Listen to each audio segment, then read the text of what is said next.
Hello student, this is class 10th maths chapter number 3 pair of linear equation in two variable।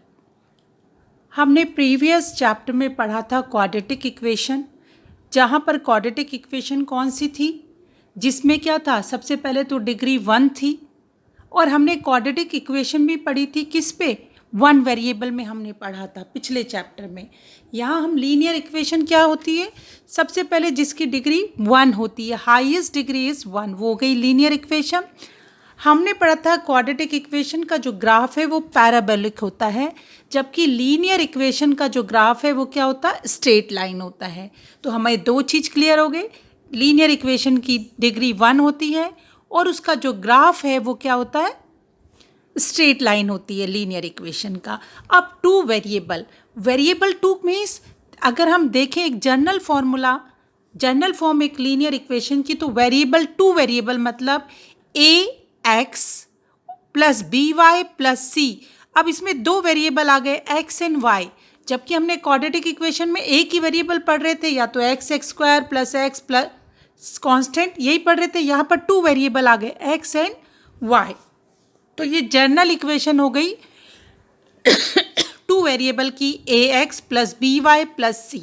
हमारा जो topic है वो pair of linear equation in two variable, तो वो क्या हो गया, अगर हम देखेंगे तो कैसे बनेगा, a x plus b y plus c. अब हमें दो वेरिएबल पेयर बनाने हैं, तो हमें जो ये कोफिशिएंट है इनकी कुछ ना कुछ अलग अलग वैल्यूज़ करनी पड़ेगी। तो ये हो गया a1 x plus b1 y plus c1, ये एक जनरल इक्वेशन है, equal to 0, a2 x plus b2 y plus c2 equal to 0। यहाँ पर आपके पास एक तो दो इक्वेशन हो गई, पेयर हो गए, ठीक है, और लीनियर इक्वेशन है, डिग्री क्या है, 1 है। तीसरी चीज़ जो है ये क्या है, टू वेरिएबल हैं इसमें, इस इक्वेशन में दो वेरिएबल और इसमें भी दो वेरिएबल। इट मीन्स ये क्या है, लीनियर इक्वेशन है दो वेरिएबल की, और ये दो मिला के बन गए pair of linear equation in two variable, जहाँ पर हमारे पास a1 b1 c1 a2 b2 c2 कहाँ है, कोफिशिएंट है, और ये क्या होते हैं, रियल नंबर होते हैं। आपको पता है रियल नंबर हमने फर्स्ट चैप्टर में पढ़ा था। और हमेशा याद रखना a1 का स्क्वायर प्लस b1 का स्क्वायर कभी भी 0 के इक्वल नहीं होगा, ये रूल है पेयर ऑफ लीनियर इक्वेशन का। इसी तरीके से a2 का स्क्वायर प्लस b2 का स्क्वायर भी कभी भी 0 के इक्वल नहीं होगा। A pair of linear equation in two variable can be represented and solved by, number first is graphical method and other is algebraic method। हम दो तरीके से इनको सॉल्व कर सकते हैं। फर्स्ट मेथड है ग्राफिकल मेथड, आपने 9th क्लास में पढ़ा था कि किस तरीके से हम क्या करते हैं, टू वेरिएबल का ग्राफ बनाते हैं। और दूसरा है अलजेब्रिक मेथड, कि उसमें हम क्या करते हैं, थ्री जो मेथड है वो हम यूज़ करते हैं। ग्राफिकल मेथड में तो हम क्या करते हैं, ग्राफ बनाते हैं। और याद कीजिए हमने ग्राफ 9th में सीखा था, जैसे सपोज करो क्या था, 2x plus y equal to 0 था, तो हम क्या कर रहे थे, x की वैल्यू 0 रख रहे थे, फिर y की वैल्यू निकाल रहे थे। याद कीजिए x की वैल्यू 1 रख रहे थे, फिर क्या कर रहे थे, y की वैल्यू फाइंड आउट कर रहे थे, x की वैल्यू 2 रख के y की वैल्यू फाइंड आउट कर रहे थे। और इस तरीके से हमारा एक ग्राफ था जो हमने कहाँ पढ़ा था, 9th क्लास में, टू वेरिएबल का x और y। x अगर 0 है, अगर हम x को यहाँ सब्स्टिट्यूट करते हैं 0, तो 2 into 0 plus y equal to 0, 0 plus y equal to 0, तो y इक्वल टू आ रहा था 0, तो y भी 0 आ गया। अगर हमने x को 1 रखा था तो क्या हो गया, 2 into 1 plus y equal to 0, 2 plus y equal to 0, तो y इक्वल टू आ गया था 0 माइनस 2, और ये हो गया -2। तो अगर हमारा x1 था, y -2 था। ये हमने टू वेरिएबल का ग्राफ किस तरीके से वैल्यूज़ निकालते हैं वो हमने 9th में पढ़ा था।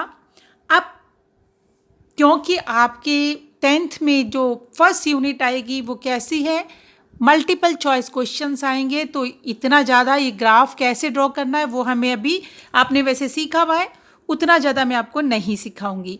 एल्जेब्रिक मेथड जो है उसमें हम substitution method and elimination method और third number is cross multiplication method, ये 3 मेथड हैं एल्जेब्रिक मेथड से हमारा जो वेरिएबल्स की वैल्यू फाइंड आउट करने का। इसमें जो आपके कोर्स में है क्रॉस मल्टीप्लिकेशन मेथड नहीं है, केवल 2 ही मेथड हैं, substitution method and eliminating method. अब जब भी हम कोई लीनियर इक्वेशन निकालते हैं उसमें 3 कंडीशंस हो सकती हैं। जब भी हम ये ग्राफ बनाते हैं, क्योंकि हमारे पास जो ग्राफ है, एक बार अगर आप ये देखिए जो ग्राफ है वो एक लाइन का, एक इक्वेशन का जो ग्राफ है सपोज करो ऐसा बना, ठीक है, क्योंकि इक्वेशन है 2 तो 2 लाइनें तो ड्रॉ होंगी, 2 स्ट्रेट लाइन हमें ड्रॉ तो ग्राफ की जो है, क्योंकि 2 पेयर है लाइन के, ठीक है, तो ग्राफ की 2 पोजीशन हो सकती है, 2 लाइनें हमें ड्रॉ करनी पड़ेगी। और वो 2 लाइनें कैसे हो सकती है, या तो वो 2 लाइनें कहीं एक जगह पर इंटरसेक्ट करेगी, ठीक है, ये दोनों लाइनें किसी एक पॉइंट पे इंटरसेक्ट करेगी, या ऐसा हो सकता है कि दोनों लाइनें क्या हो, एक दूसरे के पैरेलल हो, second condition. And third condition is ऐसा भी हो सकता है कि एक लाइन जो है उसके सारे पॉइंट दूसरी लाइन के ही ऊपर आए, एक लाइन दूसरी लाइन के ऊपर चढ़ी हुई हो, इट मीन्स कोइंसिडेंट हो। तो 3 कंडीशन हमारे पास हो सकती है जो ग्राफ हम ड्रॉ करेंगे उसकी। आप 3 कंडीशंस में जो है ग्राफ ड्रॉ किया तो फर्स्ट कंडीशन जो थी, पहली कंडीशन जहाँ पर क्या है इंटरसेक्ट कर रही है, तो यहाँ पर जहाँ पर वो लाइन इंटरसेक्ट कर रही है ये जो पॉइंट आता है ये कहलाता है इन दोनों लाइन का सॉल्यूशन। इस पॉइंट को हम क्या कहते हैं, सॉल्यूशन ऑफ दिस लाइन, ठीक है, दिस पेयर। तो ये जो है केवल एक जगह इंटरसेक्ट कर रही है, इट मीन्स इसका क्या है, 1 सॉल्यूशन है, वी कैन से 1 सॉल्यूशन और यूनिक सॉल्यूशन है, ठीक है, ये बात हमेशा ध्यान रखना और इम्पॉर्टेंट है। और अगर ये लाइन क्या कर रही है, इस तरीके से एक के ऊपर एक कोइंसिडेंट है, इट मीन्स इस लाइन के क्या हैं, बहुत सारे सॉल्यूशन है। देखिए कई जगह ये एक दूसरे के ऊपर चढ़ी हुई है, इसका मतलब टच कर रही है या इंटरसेक्ट कर रही है, तो इसके मैनी सॉल्यूशन होंगे। और मैनी सॉल्यूशन को हम क्या बोल सकते हैं, इनफाइनाइट सॉल्यूशन भी बोल सकते हैं। लेकिन यदि ये लाइन एक दूसरे को कहीं पर भी नहीं काट रही है, इट मीन्स इस लाइन के कोई भी सॉल्यूशन नहीं है, we can say no solution. और ये पॉइंट आपको याद रखना इम्पॉर्टेंट है, ठीक है। आप जिस लाइन के क्या होंगे, अगर वो लाइन, इसको मैंने एक उसमें सम अप किया है, अगर क्या है इसी चीज़ को हम जब क्या करते हैं, इसको रिलेशन से, इनके जो कोफिशिएंट है उसके रिलेशन से हम इसको जब समझाते हैं या कोई चीज़ करते हैं इक्वेशन को, तो कुछ रूल्स हैं। वो क्या रूल हैं, यदि coefficient a1 upon a2 not equal to b1 upon b2, अगर दोनों लाइन के जो कोफिशिएंट है a1 upon a2 b1 b2 के इक्वल नहीं होगा, तो ग्राफ जो होगा वो इंटरसेक्ट करेगा। इंटरसेक्ट कब करता है, एक पॉइंट पे करता है, इट मीन्स अगर हम उसके सॉल्यूशन की बात करें तो नंबर ऑफ सॉल्यूशन जो है या तो हम यूनिक कह सकते हैं और या कह सकते हैं उसका 1 सॉल्यूशन होगा। दूसरी चीज़ है consistency of system. Consistency of system यहाँ पर बात है कि उसके सॉल्यूशन होंगे कि नहीं होंगे, तो कंसिस्टेंसी ऑफ सिस्टम होगी। हम कह सकते हैं कंसिस्टेंसी है क्योंकि उसका एक तो सॉल्यूशन है और वो सॉल्यूशन किसी दूसरे पे डिपेंड नहीं है, तो हम कह सकते हैं इंडिपेंडेंट है। क्या है, कंसिस्टेंसी है और इंडिपेंडेंट है। अगर वो क्या आएगी, पैरेलल लाइन आएगी, या तो हम ग्राफ ड्रॉ करके देखें और या फिर उनके कोफिशिएंट से हम देख सकते हैं। यदि a1 upon a2 equal to b1 upon b2 not equal to c1 upon c2, अगर ये रिलेशन बनता है कोफिशिएंट के बीच, उस कंडीशन में वो लाइन पैरेलल लाइन बनेगी। या तो लाइन ड्रॉ करके देख सकते हैं और या फिर कोफिशिएंट से हम ये रिलेशन देख सकते हैं। जब पैरेलल लाइन होती है तो मैंने क्या बताया था, कोई सॉल्यूशन नहीं है, नो सॉल्यूशन। और जब नो सॉल्यूशन होता है तो इसको हम बोलते हैं इनकंसिस्टेंसी। इंपॉर्टेंट है, इसको ध्यान रखिएगा क्योंकि ऑब्जेक्टिव पेपर आएगा और बहुत सारे क्वेश्चन इन सारे चीज़ से, इन फॉर्मूले से डिपेंड हो सकते हैं। Third position is A1 upon A2 equal to B1 upon B2 equal to C1 upon C2। अगर कोफिशिएंट का ये रिलेशन है, दोनों पेयर के कोफिशिएंट के बीच ये रिलेशन है, तो लाइन जो है वो क्या होगी, ग्राफ अगर बनाएंगे तो वो क्या होगा, कोइंसिडेंट लाइन होगी, मतलब एक लाइन दूसरी लाइन के ऊपर चढ़ी भी होगी। उस कंडीशन में हम कह सकते हैं मैनी सॉल्यूशन। मैनी सॉल्यूशन के लिए हम अदर वर्ड यूज़ कर सकते हैं इनफाइनाइट सॉल्यूशन। और क्योंकि सॉल्यूशन है तो ये कहलाएगा कंसिस्टेंसी। ठीक है, सिस्टम की में क्या है, कंसिस्टेंसी है। और ये डिपेंडेंट है क्योंकि इसके बहुत सारे सॉल्यूशन हैं। तो पूरा मैं कहूँगी ये चैप्टर जो है आपका, अगर ऑब्जेक्टिव क्वेश्चन वो जो कि आएंगे फर्स्ट टर्म में, उसमें इन फॉर्मूलों पर डिपेंड है। तो इस चार्ट को अच्छे से पढ़ लीजिए। ठीक है, आगे हम कुछ न्यूमेरिकल्स करेंगे, ऑब्जेक्टिव क्वेश्चंस करेंगे। ऑब्जेक्टिव क्वेश्चन है क्वेश्चन नंबर फर्स्ट। आपको मल्टीपल चॉइस क्वेश्चन है, लेकिन फिर भी आपको कैलकुलेशन करनी पड़ेगी, सॉल्यूशन करना पड़ेगा, तभी आंसर निकलेंगे। क्वेश्चन है graphically the pair of equation 6x minus 3y plus 10 equal to 0। दूसरी इक्वेशन है 2x minus y plus 9 equal to 0 है। Represent two line which are, अब आपको पता करना है चारों ऑप्शन में, intersecting exactly at 1 point, intersecting exactly at 2 point, and number third is coincident, number fourth is parallel।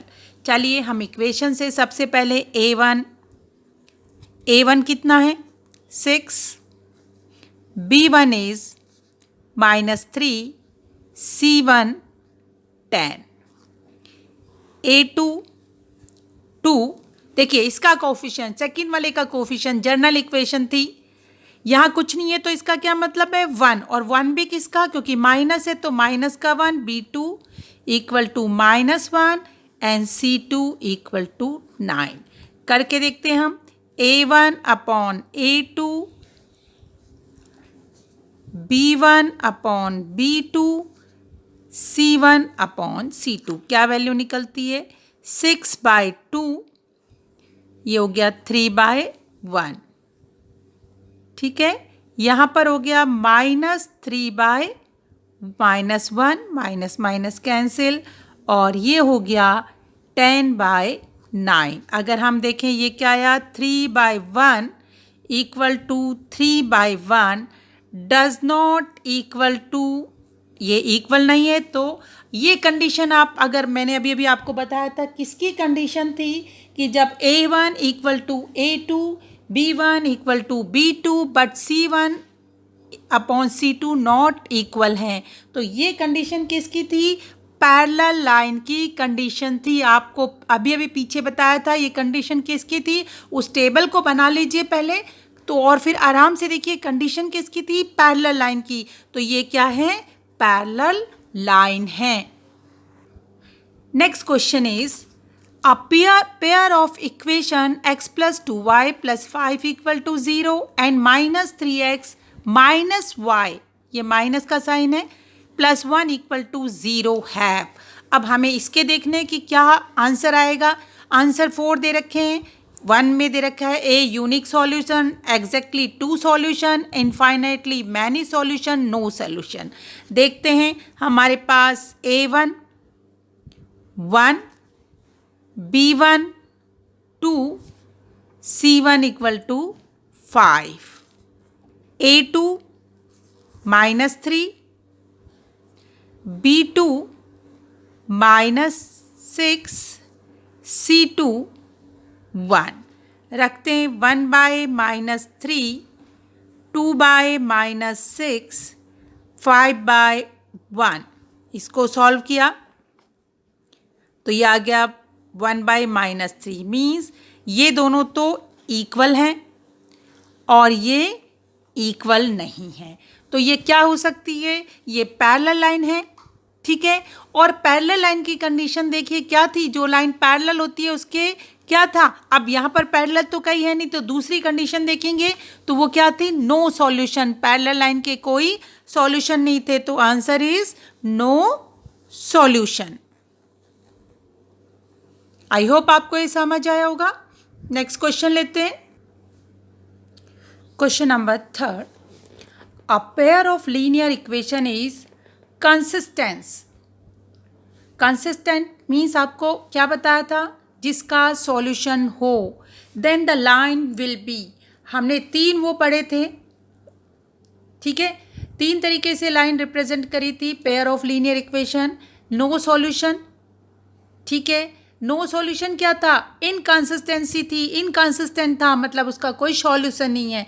और इंटरसेक्टिंग वन सॉल्यूशन भी क्या थी, कंसिस्टेंट था. और कोइंसिडेंट में भी आपको बहुत सारे सॉल्यूशन मिले थे, तो वो भी क्या था, कंसिस्टेंट था.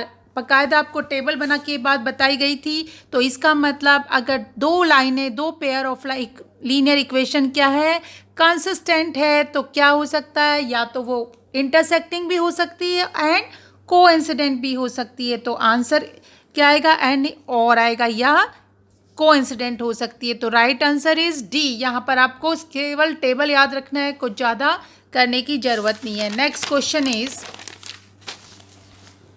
if pair of equation y equal to 0 and y equal to -7 has.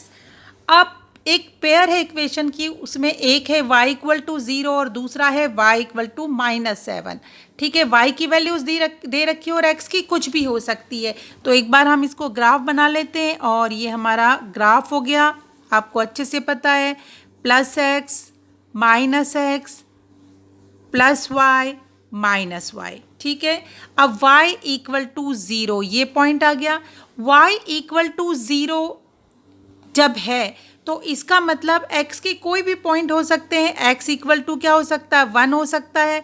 y equal to 0 ही रहेगा. x इक्वल टू 2 हो सकता है. y इक्वल टू हमेशा 0 रहेगा, ठीक है ना. x इक्वल टू -1 हो सकता है. y इक्वल टू 0 रहेगा. तो ये लाइन बन जाएगी. इसी तरीके से जब y इक्वल टू -7 है, सपोज करो ये पॉइंट हमारा क्या है, ये क्योंकि ग्राफ नहीं है तो मैं इसमें सपोज करके ये है हमारा -7. तो y -7 हो सकता है, लेकिन x क्या है, 0 यहाँ पर. x 1 होगा तो y तब भी -7 ही रहेगा. x 2 होगा तब भी y -7 ही रहेगा. और इस तरीके से ये लाइन बन जाएगी. तो दोनों लाइन जो है, पेयर जो हैं, क्या है, एक दूसरे को टच भी नहीं कर रहे, दोनों एक दूसरे के पैरेलल आ रहे हैं.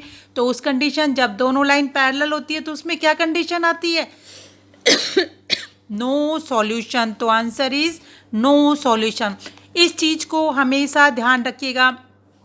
अगर 2 पेयर दे रखे हैं और उसमें केवल एक ही की वैल्यू दे रखी है, तो वो क्या होंगी, अगर दोनों सेम वैल्यू हो तो वो हमेशा क्या रहेगी, उस लाइन के पैरेलल जाएगी. जैसे y -7 है तो ये क्या होगा, वो ये x एक्सिस के पैरेलल रहेगी, ठीक है. अब y 0 में तो उसके ऊपर ही आ गई. अगर सपोज करो y 1 दिया रहता तो वो क्या होती, y अगर 1 गिवन होती तब भी वो क्या होती, x एक्सिस के पैरेलल होती. अगर y दी हुई है तो वो सिंगल वैल्यू, तो वो x के पैरेलल होगी, और x गिवन है तो वो y के पैरेलल होगी.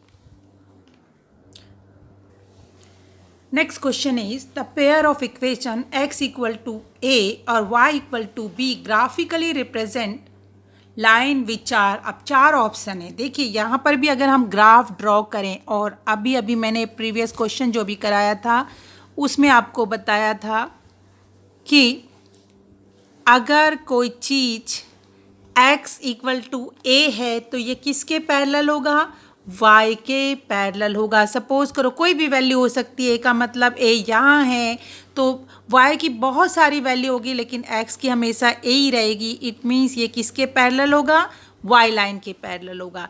नेक्स्ट क्या है, y equal to b. Suppose करो y इक्वल टू b ये है, ठीक है, ये b है, और ये हमेशा किसके पैरेलल होगा, x के पैरेलल होगा. ये भी प्रीवियस उसमें बताया था. तो यहाँ हमें दिख रहा, हमने एक लाइन ये ड्रॉ करी, दूसरी लाइन ये ड्रॉ करी, और हमें क्या दिखा कि ये यहाँ पर कट कर रहा है, इंटरसेक्टिंग हो रही है. अब जो इंटरसेक्टिंग पॉइंट होता है उसके कोऑर्डिनेट हमें लिखने होते हैं, और कोऑर्डिनेट में सबसे पहले हम किस कोऑर्डिनेट को लिखते हैं, एक्स कोऑर्डिनेट को. तो ये था हमारा एक्स ए था, वाई बी थी. तो ये इंटरसेक्ट हो रहा ए बी पे, पहले एक्स कोऑर्डिनेट लिखते हैं और फिर वाई कोऑर्डिनेट लिखते हैं. तो ये कहाँ पर इंटरसेक्ट हो रहा है, ए बी पे. तो इंटरसेक्ट हो रहा है, और कहाँ पर हो रहा है, हमारे पास इंटरसेक्टिंग में 2 ऑप्शन है, एक बी ए और एक ए बी. तो हमें पहले एक्स कोऑर्डिनेट लिखना होता है. It means right answer is D. Next question is, for what value of k do the equation 3x minus y plus 8 equal to 0 and 6x minus ky equal to minus 16 represent coincident line? Condition क्या दे रखी है, हमें find out करनी है value of के। इन चारों option में से वैल्यू के की क्या होगी? कंडीशन है कि लाइन क्या है, को इंसिडेंट लाइन है। को इंसिडेंट लाइन क्या होती है? जिसके मैनी सॉल्यूशन होते हैं, और उसके लिए आपको रूल भी पता है। रूल क्या होता है को इंसिडेंट लाइन के लिए? सबसे पहले हम लोग क्या करेंगे, रूल को ध्यान रखेंगे। तो वो रूल क्या था, A1/A2 equal to B1/B2 equal to C1/C2। तो फॉर को इंसिडेंट लाइन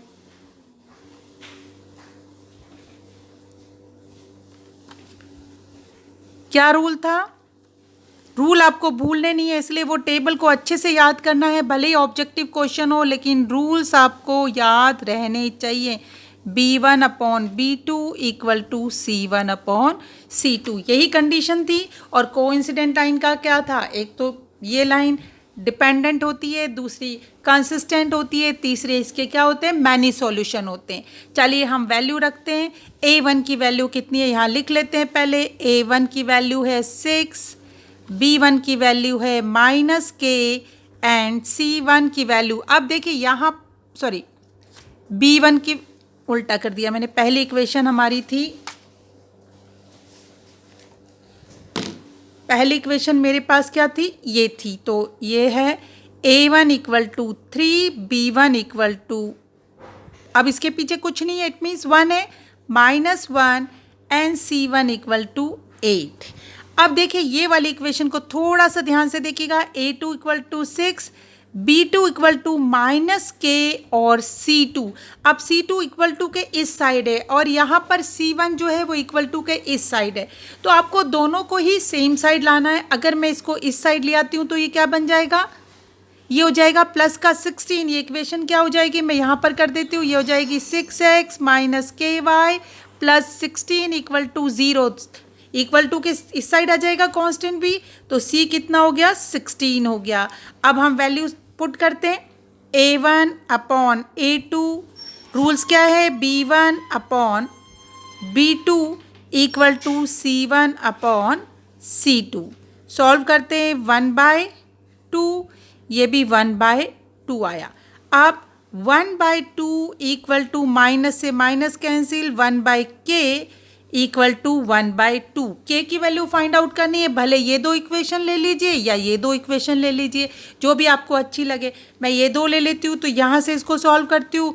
1 इंटू के इक्वल टू 2 इंटू 1, 1 से कोई भी मल्टीप्लाई होता है सेम नंबर आता है, इक्वल टू 2 1 ज़ा 2।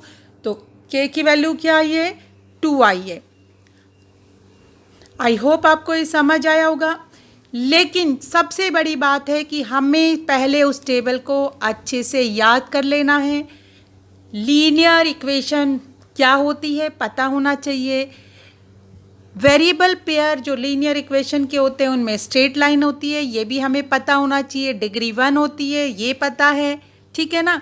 और उसके बाद उस टेबल को अच्छे से याद कर लीजिए, तो आपके क्वेश्चंस सॉल्व होते चले जाएंगे। पेपर ऑब्जेक्टिव टाइप आएगा, बार बार बता रहे हैं, लेकिन कैलकुलेशन करनी पड़ेगी। अपनी स्पीड बढ़ाइए, क्वेश्चन कीजिए। ये कुछ क्वेश्चन हैं, इनको अपनी नोटबुक में कीजिए, ठीक है। नोट्स हैं उनको नोट कीजिए और इन क्वेश्चन को भी अपनी नोटबुक में कीजिए। आज हम लोग इसमें इतना ही पढ़ेंगे, बाकी क्वेश्चन मैं नेक्स्ट वीडियो में कराऊंगी। Have a nice day, good bye.